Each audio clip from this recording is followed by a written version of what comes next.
chez Serge Ferrari. Nous sommes une ETI basée à la Tour du Pin, une ETI industrielle qui fabrique des membranes composites souples à destination de 4 marchés principaux, la protection solaire, le marine immobilier, l'architecture tendue et les structures modulaires. Nous sommes à peu près 1000 personnes réparties en Europe et dans le monde entier et nous générons un peu plus de 300 millions de chiffres d'affaires annuels. Historiquement, Serge Ferrari est un acteur très engagé sur le RSE et sur l'écologie en général. Et l'objectif principal de notre projet, c'est d'utiliser la data et l'intelligence artificielle pour limiter nos chutes, nos rebuts et notre non-qualité et pour du coup améliorer notre bilan carbone. Nos processus industriels génèrent un grand volume de données depuis plusieurs années. On a 3000 capteurs qui génèrent une donnée toutes les secondes qu'on exploitait peu.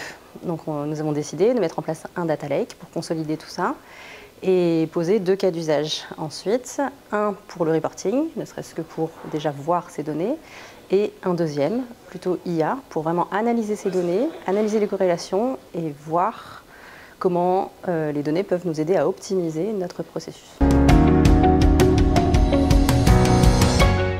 Alors l'analyse de données a changé notre vie, la mienne notamment, en tant que responsable d'un processus industriel. Elle a rendu la donnée extrêmement disponible et facilement disponible. Elle était précédemment réservée à des experts, les données étaient uniquement accessibles à des experts qui passaient beaucoup de temps à les analyser. Aujourd'hui, elle est disponible pour un beaucoup plus grand nombre de personnes, très facilement. Et donc les analyses peuvent être améliorées. Et en fait, on peut améliorer nos process et nos produits par ces analyses.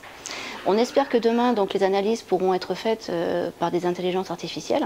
Aujourd'hui, elles sont faites humainement. Mais c'est vrai que déjà, le premier pas qui a été fait a réduit les temps d'analyse, les temps de recherche de données d'un facteur 10. Donc c'est déjà un pas énorme pour nous et on espère le suivant très bientôt. Aujourd'hui, c'est chez Serge Ferrari, on utilise l'IA au quotidien. Donc si on veut aller un peu d'un point de vue chronologique, il a fallu d'abord se poser et regarder l'ensemble des bases de données qu'on exploitait au quotidien à la main, via des extractions chaque jour, à différents moments de la journée, dans différentes bases pour obtenir toute une quantité d'informations qu'on travaillait ensuite via des tableaux croisés dynamiques ou autres pour ensuite aller faire des analyses.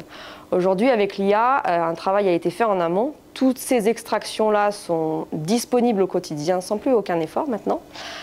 Donc c'est un vrai gain de temps et donc on peut se concentrer maintenant avec une seule information qu'on rentre à vraiment aller travailler sur le résultat qu'on obtient et aller faire derrière des analyses.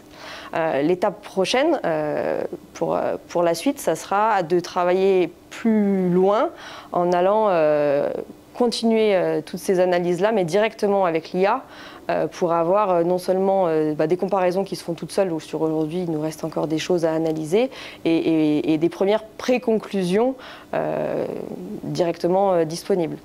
Aujourd'hui, si on essaye de chiffrer un gain de temps, toutes ces extractions au quotidien pour arriver à avoir un résultat, on était sur 5 à 15 minutes facilement. Aujourd'hui, ce résultat, on l'obtient en une dizaine, quinzaine de secondes. Donc en conclusion, on tire deux enseignements de notre projet. Le premier, c'est qu'il y a véritablement des corrélations intéressantes à faire dans nos données qui viennent de la masse énorme qu'on a à l'intérieur de nos machines. Donc on va maintenant investir dans des cas d'usage particuliers. On en a déjà identifié 3, dont un sur lequel on veut prioriser les résultats. Et le deuxième enseignement qui est très intéressant, c'est le fait que les résultats, c'est des résultats complexes, mathématiques, statistiques, et qui nécessitent des compétences très particulières que les sociétés comme nous n'ont pas forcément aujourd'hui en interne. Et donc il va falloir qu'on se renforce, qu'on apprenne à travailler avec l'IA de façon efficace.